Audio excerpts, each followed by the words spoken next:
Hi, Vidya. Hey Ashish, how are you doing?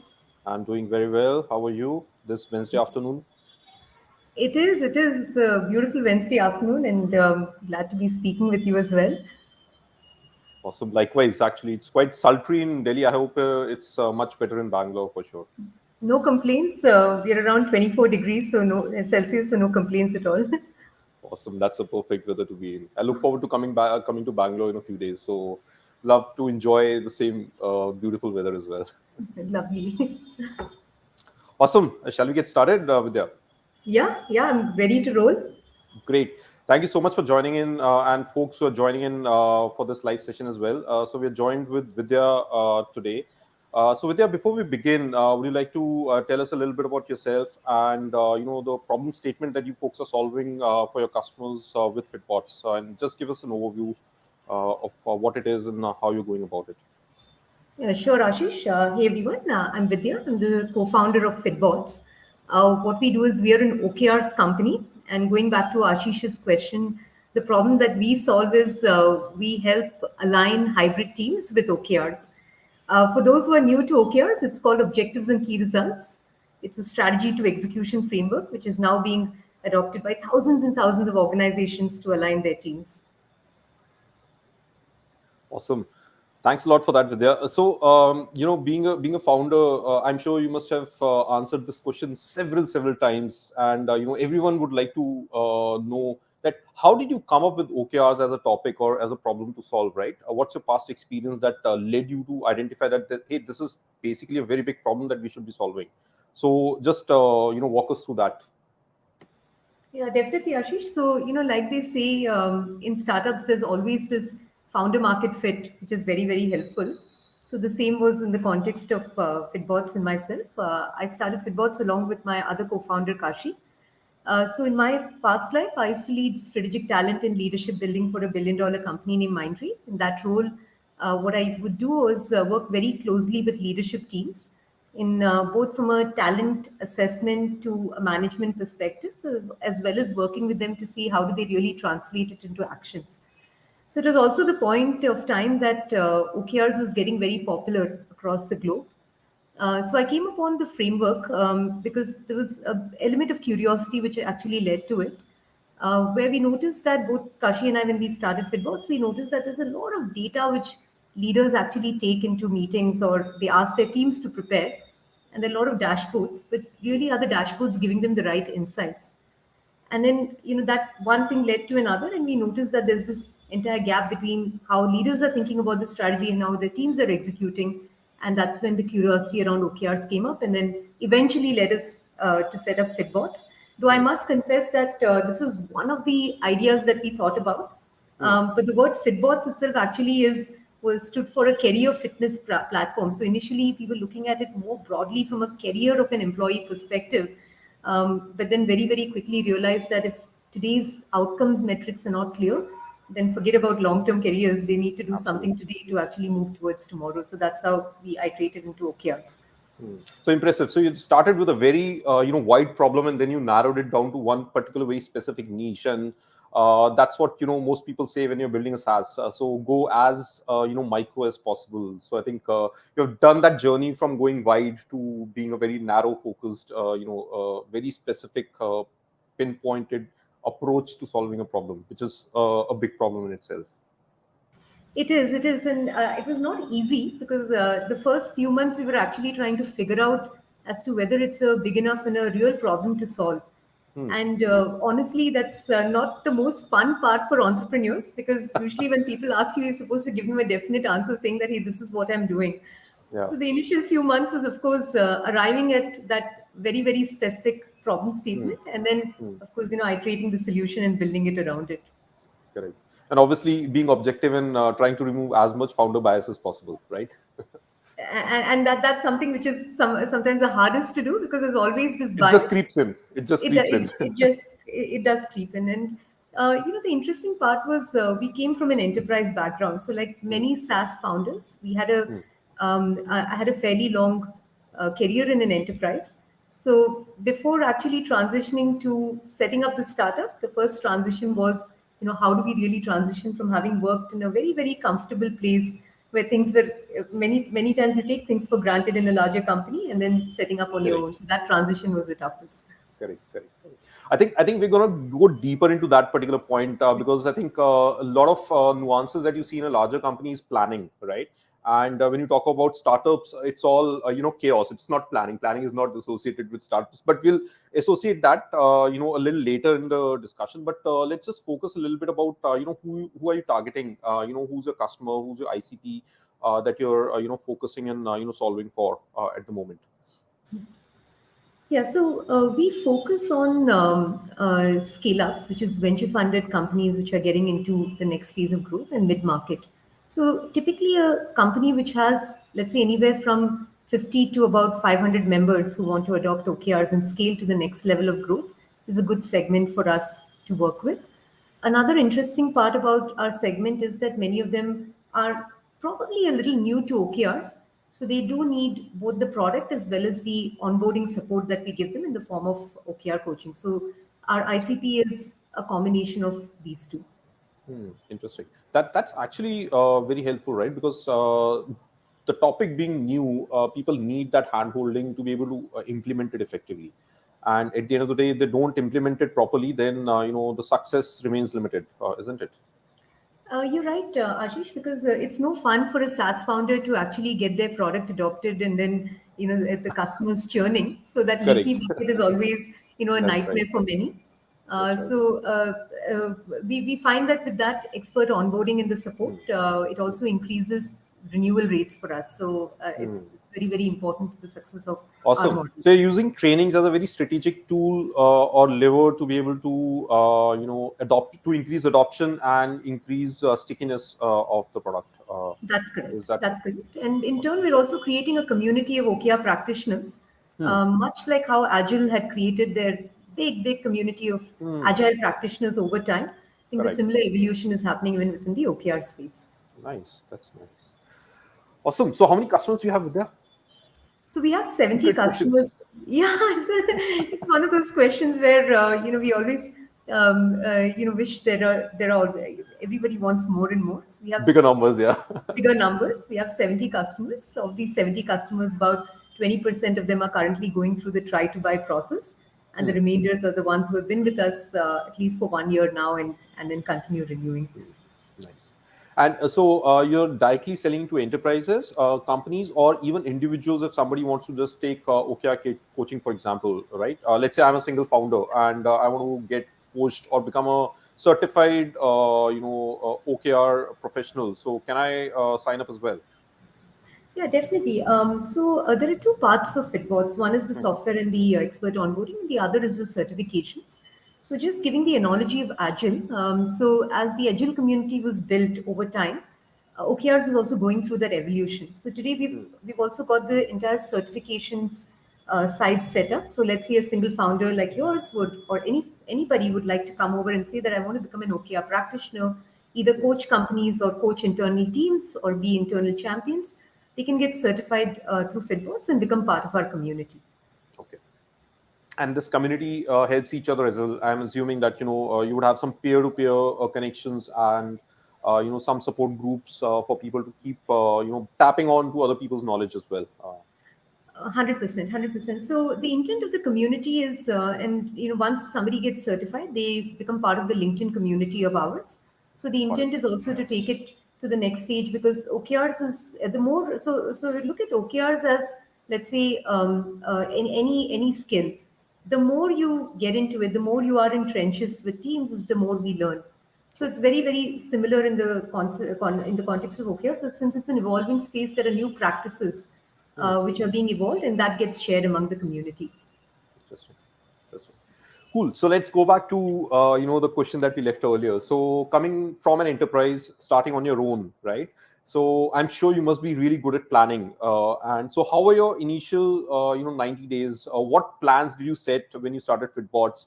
How did they look like? Did you start setting up your own OKRs? When you started Fitbots? Just tell us about that a little bit. Yeah. So I think if I were to turn back time, I wish we had set up OKRs then in the pure play way in which we help other Hmm. companies set OKRs. But what we actually thought about was, as you rightly said, it was startups are probably more chaotic than ever because there's no foundation which is preset.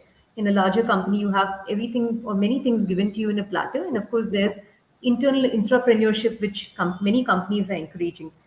But when it comes to a startup, there's just, let's say, yourself and maybe another co founder who's there. And then we walk into, let's say, a co working space, or let's say somebody gets lucky, they get an office space. But we, of course, we're in the co working space. We started from our basement, by the way. So I think that's a good place to start. A lot of great companies start from the garage or basement. So so that's lucky for you. So we started in a co-working space with a whiteboard and just looking at what's the problem, whom do we go after, how do we build the solution. So at that point of time, there was no big plan. hmm, There was a business plan, yes, hmm, but the business plan had iterated many times. But I think there was only one metric that we took up, which is to speak to as many users. hmm, So the way we actually looked at that metric was, can we at least speak to 100 users over hmm, the next few months? hmm. Today, if we were to coach somebody on OKRs, I would probably say that that's an input or a task metric. But for Yeah. an early stage startup which is just setting up, it's a good outcome metric to go with. That's true. That's true. So if you were to do it again, let's say you're starting Fitbots again with all this, big buckets of knowledge of OKRs that you have. So how would you do it differently this time around? So let's say if I'm starting out today, so what would be your advice for me to define my first quarter's OKRs, right? So what should be the key metrics and key objectives that a founder should be setting for themselves? Yeah, a great question, Ashish. So, considering that the foundation is set up, so what do I mean by foundation is the questions that you rightly asked, which is the problem statement well defined, the ICP, which is there, the contours of an ICP in place. If those foundational elements are in place, that's when we would actually get into the OKR writing. Hmm, So, it could be as simple as just get your first set of customers, even if hmm, it's free or paid, depending upon what kind of a product is it, in order to actually survive the next few months. That could be the actual business value because it's really about survival right. and getting to the next few months. And the metrics, I would still retain the metric on increase the number of user interviews from X to Y. Hmm, So even if it's, let's say, 0 to 100, that's an important one because that goes without saying.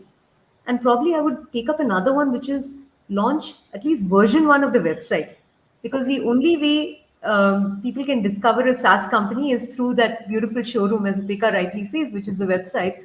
So at least a nice version one of a SaaS website is something that I would probably put into place at least to get pre-signups. So these two metrics is what we'll go to, and of course the next one is launch your MVP, which is at least usable by customers. Yeah. Yeah. So a lot of times, Vidya, what happens is that people confuse OKRs with metrics, right? With Mhm. KPIs or metrics, Yeah. and they end up designing OKRs which are basically metrics rather than objectives in a way, right? Especially in the starting phase when things are hazy, when things are not clear, right? How do you fix that? How do you basically, as a founder, what should you keep in mind that you don't fall into the trap of going into metrics rather than going into objectives, because that is extremely critical for you. Yeah, yeah. So when we help teams actually think about OKRs, there are a few fundamental shifts that typically we set as a ground before introducing OKRs. Hmm, So the first is a shift from me to we. So while KPIs are written individually, OKRs are written as teams. hmm, So, like even in a company like Fitbots, if we write OKRs, it's the team which writes OKRs. It's not an individual function which writes, or not an individual. So that's the fundamental shift which will help people move so from at a least the KPI. founding team should be aligned and they should be sitting down together, because I'm assuming for early stage founders it's just a founding team that is there, right? I mean, you don't have employees yet. Yeah, Yeah. that's right. That's right. And as you grow your teams, then it'll be instead of having sales and marketing and customer success write it Hmm, separately, actually make them write it together because that's your hmm, growth team. hmm, So that's the fun. That's one of the shifts. The second is the difference between tasks and outcomes. While in very early stage startups, the difference between tasks and outcomes may not be all that clear. There may be blurry lines. correct. It is okay to have those blurry lines because at the end of Okay. the day, you want to hit some metrics which is Hmm, important to your company. So, like for hmm, instance, user feedback is a great outcome, though it's a task later on, but it's a great outcome metric for an early stage startup. So we would probably say that don't fight it all, but take some metrics that you can own yourself accountable to. So that's the Got it. second one. And the third is an important thing that we figured out a lot later. And companies like, let's say, many companies we admired, like Slack, Facebook, probably would have done a very good job is taking more lead than lag indicators. Okay. So the lag indicators, for instance, as we know, is churn, revenues. These are all lag indicators. Correct. The question is, if you're climbing that specific mountain, what are some of the initial milestones that you would hit? So, for instance, a great lead indicator for, let's say, for revenue is probably the number of organic impressions, which leads to qualified leads through your inbound channel, or even the number of new demos that you've done week on week. So, these are good lead indicators as to whether you're making progress or not. So, the Right. intent is to focus more on lead than on lag indicators. If the game is played right, even like in the game of cricket, the scoreboard will automatically start moving. So that's the Awesome. same analogy. Nice analogy, Vidya. Yeah. Right. So another, I remember when we were starting up, right? One of the biggest questions that we had in our mind is that, hey, how far do we plan? I mean, do we plan for a quarter? Do we plan for a month? And then do we, take it step by step? So what's your thought process on that? Yeah. We actually did week on week. So initially, when we were part Week on of, week. Wow. yeah, That's that's right. So we got into the startup school initially, and every device is startup school. And then as we went into Beka, we also practiced something very similar here.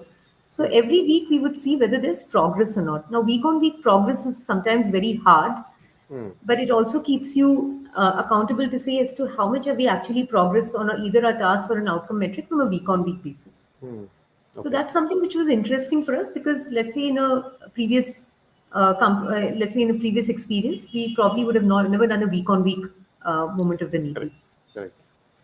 Yeah, it's very hard to think actually going from a week to week planning because takes a lot of thought process and regularity. But I can see the value in it because it brings you in that brings you that habit of planning and then measuring on a frequent basis to be able to benchmark where you want to be and where you are at the moment. Right. I think Absolutely. that habit creation is extremely important in the initial days. Right. And obviously, there's a lot of uncertainty initially, right? In the initial days, you don't know. Everything is fuzzy, right? Even the problem statement that you might be solving for is fuzzy, right? So, what is one advice that you would give to founders in the initial days to set the priorities and decide the priorities that hey, so that you don't deviate from what are the most important questions that you must be asking? So, how can OKRs help align the founder's energy because that is the most critical aspect of currency that people have at that time. Yeah, so if the problem statement and the market or the ICP is not clear, then there would definitely be a lot more iteration which happens. So I think the one advice would be, get that right before actually getting into framing OKRs. Otherwise, it would always be a struggle to frame OKRs, and then the week-on-week progress also becomes a lot more blurry in terms of managing them. But yes, every startup goes through, or many startups have gone through an iteration. So there's nothing right or wrong in that. It's just that probably if you get some of those initial elements right, the rest of the journey. I'll just give an example. So, for instance, in Fitbots, we had Fitbots is a career fitness platform initially. And then we built one version of it and we said, okay, let users come back to it. And no user came back to it. So they logged in once and they never came back. So that's a very early indication that the problem statement really doesn't exist. Right. And then the next version was an OKR product where we said, okay, if you set your OKRs, and then we saw week on week teams coming back. So when you see the reciprocation from users, because it's a value to them, then you know that you're building something which is meaningful for the market. So that's just a quick indication of user adoption could be a good metric to see whether there's Right. a real problem that you're solving or not. Got it. So I think the initial focus should be whether you have identified the problem value and whether it's basically a big enough and valid enough problem to solve or not, right? That Exactly. becomes like a critical piece to be able to solve. And Exactly. if anything that you're doing is linked to that, then you keep doing. Otherwise, you basically chuck it, right? That's where the prioritization framework would come in. Yeah, that's right. While you would get a lot of, I think customer feedback would be very varied. So, for instance, somebody would say that, hey, build this for us or build this integration, and build others, and you want to do everything because you want to retain all your early customers. Correct. But we do find that even despite doing many of that, we could not retain all customers initially. So Yeah, the because the hard ones we objective did. is not to retain customers at that time. The objective is to prove whether the problem is big enough to solve or not, right? Exactly, I think, exactly. yeah, correct. Awesome. So let's go back to Fitbot's journey a bit and leave OKRs as a topic little aside, and we'll come back to that because I want to end with a few questions on OKRs as we do that, and it's going to be rapid fire, so prepare for them. Okay. So let's go back to Fitbot's journey a bit. So can you tell me what have been some of the highest highs and lowest lows in your journey at Fitbots between you and Kashi, and just walk us through that. Yeah, I think that's a really important question because I like the words high, high, low, lows, and that's very, very evident to our journey. So I think for us, the highest high is a strategic partnership which we had with OKR's training, and that was to build a community in Asia Pacific initially when we started. Okay. And that was an important move because we found that if teams had to prepare to accept OKRs, they also had to have the mindset for it. Hmm. So that really helped us set the initial foundation to where we are today. So that's the high high. Low low would be going back to your point, Ashish, on customer retention. So there was a specific customer which we actually did a lot to retain the customer, Hmm. both in terms of onboarding and probably even features and going out of the way, Success, probably even customer success, consulting. yeah, customer success, consulting, everything together that we want to do to hold on because it's an important logo. Yeah. And unfortunately, the customer churn. Okay. So I remember the day when we got the news, I was actually stunned for a few seconds. I said, hey, what went wrong and what were the early lead indicators to this was the only question which came to mind. So we missed seeing some of those lead indicators which led to it. But yeah, that was Okay. probably one of the lowest lows. And nothing hurts as much as losing a customer. I do Absolutely. say it with a smile now, but I'm sure I would have had some teary evenings when that happened. I'm sure. I'm sure. So, so you mentioned about lead indicators that you could see Yeah. later on, right? You could Yeah. identify that these were the lead indicators that we missed, right? Would you like to share what was those lead indicators that you actually missed and later realized that, okay, hey, had we paid more attention to them, we could have probably prevented the churn from happening. Yeah, yeah, absolutely. So there are some above the iceberg and below the iceberg lead indicators.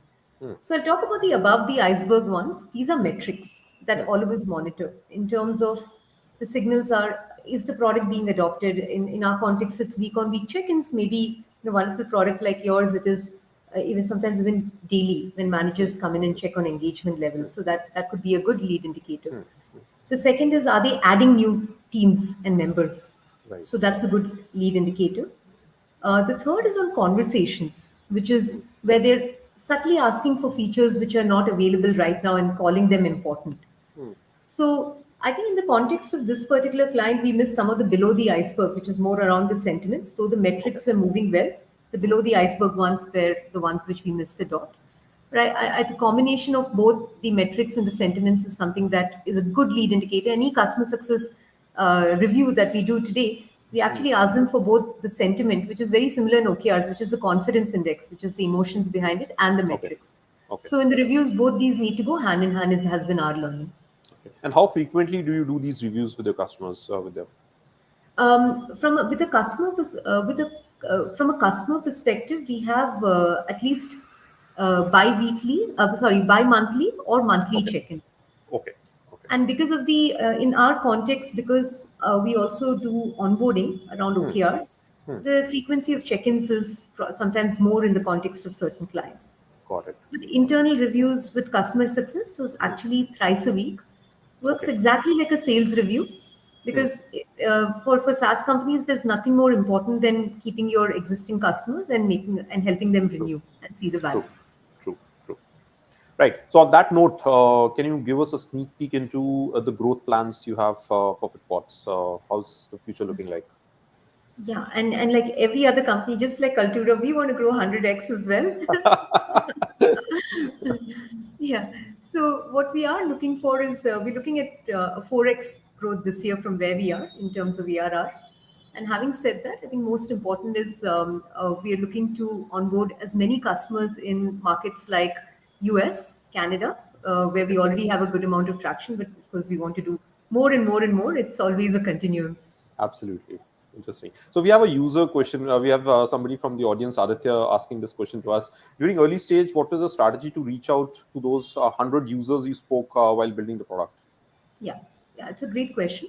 So initially, we were actually looking at the buyers. So we spoke initially to buyers. So our buyers at that point of time, the product was very different. So it was actually catering to the CHR or the HR community. Hmm. So we did what every person would do in a role like where which I was playing. I had already a set network of people. I just said that, hey, who all do I know in this Hmm. in my network? Made a list of them, went over to them, spoke to them, and said that, hey, with each person I spoke to, I said, can you introduce me to two more people in your network whom I can go and speak with? So that's how we built the initial list of 100. But Okay. as we started acquiring customers, it became more of user discussions because we want to make that into more of a user feedback loop back into the product. Correct.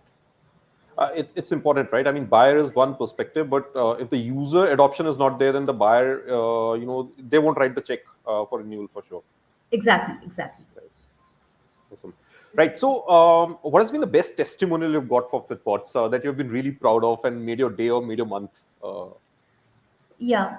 So, the days when we get a customer testimonial, I feel like jumping high up in the air and clicking my heels. And that's the feeling that I get. And for any customer testimonial, there's one which is already there on our website. And this is from a company named Bright Network. Okay. Freddie, who is the finance controller and also the Hmm. sponsor of OKRs, along with Okay. the CHRO Ally Monk. Hmm. They actually said a lot of great things about our customer success. Hmm. Because he said it's more than the product, it's the ability to have meaningful conversations with people around OKRs. Okay. So I think that's where I found a lot of pride in especially reading that Hmm. testimonial. Because that's the core essence of OKRs, right? To enable conversations between teams and leaders and teams, right? So people align themselves. That's a basic essence behind OKRs. 100%. 100%. Interesting. And so, talking about customer acquisition, you mentioned that you actively you're getting traction in the US market and other markets as well. So, what is the marketing channel that you folks are you're focusing on, and what is working well? What would you like to invest further in? So, just tell us a little bit about that. Yeah. I think one point that we're very mindful about right from the beginning is that we need to be very efficient with the way we spend. So there Hmm. are no large budget spends around Google Ads and campaigns that we could actually loosen our purse strings around. Hmm. While initially it did pinch us, if I look back, the one learning that we had is that if we are able to stand up on our own and do organic marketing, then it's a lot more sustainable. Hmm. So for Fitbots, it's purely content as a strategy. Okay. So if you look at our own website, it's we publish a lot of blogs, thought leadership papers, Hmm. podcasts around OKRs. Hmm. The passion for OKRs helps us do it. The expertise that we have around OKRs after certifying is converted into high quality content, which is consumed globally. Hmm. So that's been a big source of lead generation through inbound as a channel. Okay. Okay. So, organic inbound is basically what the predominant focus is on, right? That's correct. That's Right. correct. And so, are you also using that training, OKR training certification, as a lead gen mechanism or an early stage, lead capturing mechanism as well? In addition to obviously the customer success metric. Yeah, at this moment, it's still more about certifying the community. But Okay. yes, we do get referrals out of this network as well. Hmm. Our main focus is on the entire software selling through the inbound as a channel. Okay.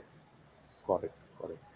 Cool. So I'm gonna shoot some rapid OKR related questions to you, right? Yeah, So I'm switching topics, right? So just strategically, just to have fun in the conversation. of course. Okay, so a few rapid questions for you. So, what are the top three objectives you would recommend to SaaS founder in their early stage? I know you answered this question, but tell me one, two, three, bang, bang, bang. What would them be? So I would highly recommend in an early stage, take only one OKR. So Okay. even if you have one objective, which is build a kick-ass product which users love, and form your OKRs around it, I think that would be sufficient for you. and the users love, which mean that they need to buy it and pay for it.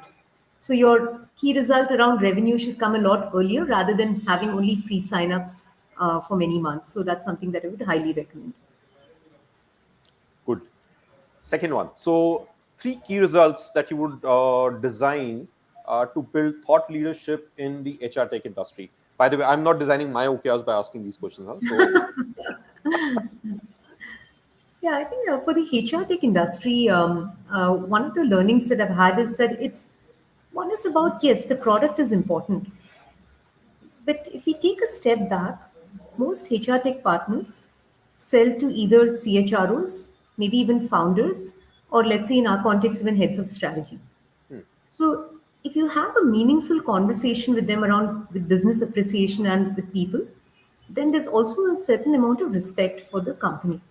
So I would highly recommend that key results on thought leadership for HR tech is actually around, first of all, increase your own personal depth. So people in your own team, can they have a personal depth and passion for the subject? Because when you hmm, feel for the subject and for the problem statement, it is not only the founders, extremely but for the important. rest of the. Extremely important. So the appreciation of that top thought leadership should be with your teams. So form Okay. a key result around it, which is, let's say, increase the number of readings around HR, Okay. let's say as a concept from X to Y for each of your team Okay. members. Okay. Okay. So Anything that's one. else?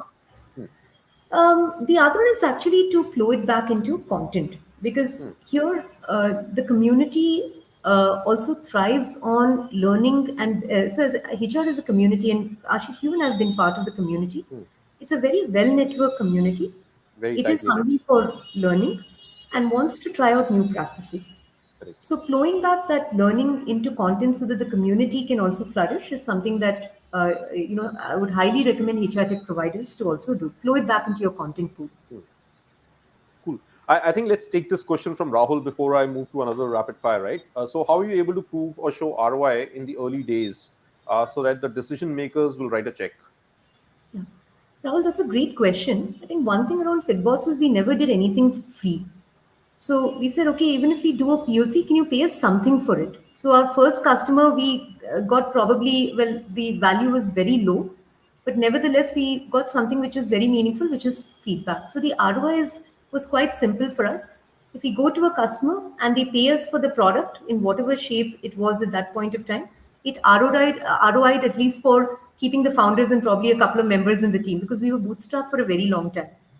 So the only metric was, are they paying for it, and are we Hmm, making early revenues? hmm. Okay. Cool. Hope Rahul, you got your answer. So let's move on to the third question I have for you. So if you have three key results that you want to design for the founders who are targeting the US market, what would that be? Again, I'm not writing my OKRs. Yeah, but I would definitely love to get more help in writing this OKR for ourselves as well. Let's work together. You bet. So I would say, I think for the US market, it depends again on the channel and the type of product. But let's say for a company in, let's say, HR tech, I'm guessing that many companies also use inbound or even outbound as a strategy. It's Hmm, just about increasing the number of conversations from X to Y. hmm, Because what happens is, especially when you're making a new market entry, it also maybe the basic assumption should not be that what works in one geo would work in another. hmm. So in order to break those assumptions, it's about increasing the number of conversations from X to Y and just getting initial feedback. The second key result around this could be increasing the number of referrals from X to Y. Because if Okay. you speak to more people and get more referrals, they Hmm, would probably give you some more people to speak to, and it hmm. would flow back into it.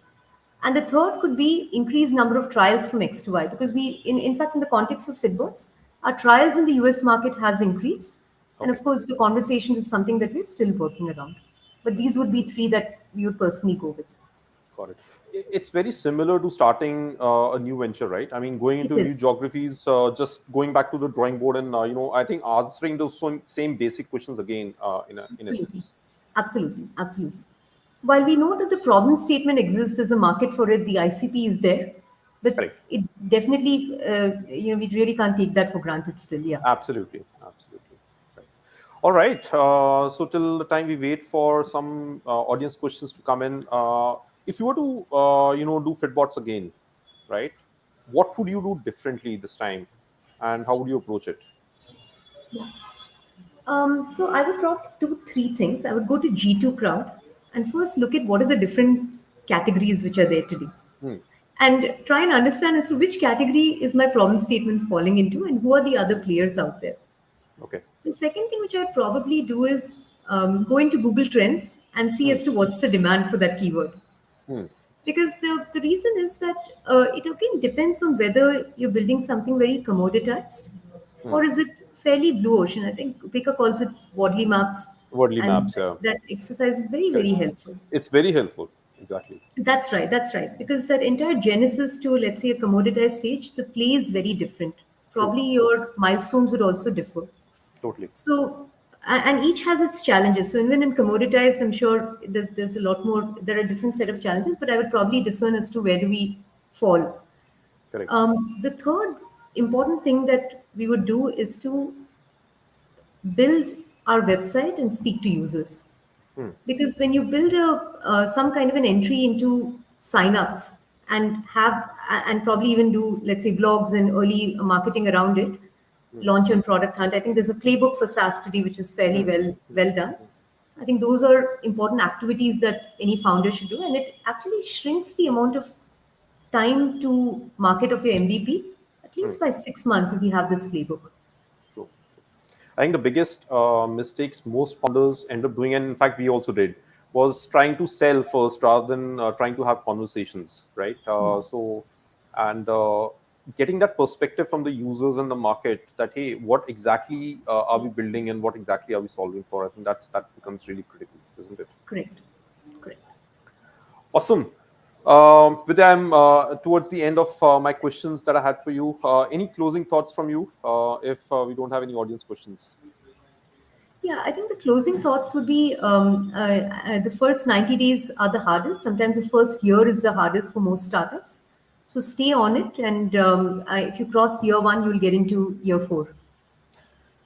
Which you recently crossed, right? That's Congratulations right. on that, Vidya. Thank you. Right. So, if when you reflect on the 4 year journey, right? So, which year was the easiest and which year was the most difficult? Year one was the most difficult. Most difficult. Year two was the easiest. It was okay. Yeah. So, what made it easy? I think we were able to get early customers, paying Okay. customers. Okay. So when I say easy, at least it gave us a sense of reassurance that we were solving a problem which was really Right. a problem, And people are paying for it, and basically. people are paying for it exactly. And we got our first customer which was based out in another geo. So we Hmm. also had the testimony that okay, we can sell Nice. globally. I think that was another Yeah. important milestone for us. Sounds good. All right. Thank you so much for taking on the time, Vidya. It was wonderful speaking with you and learning about Fitbots and OKRs. I think maybe you and I can just do some background, work on that third OKR, defining for the US market, and let's get cracking on that. Sounds wonderful, and thanks a ton, Ashish. Thank you. Thank you so much.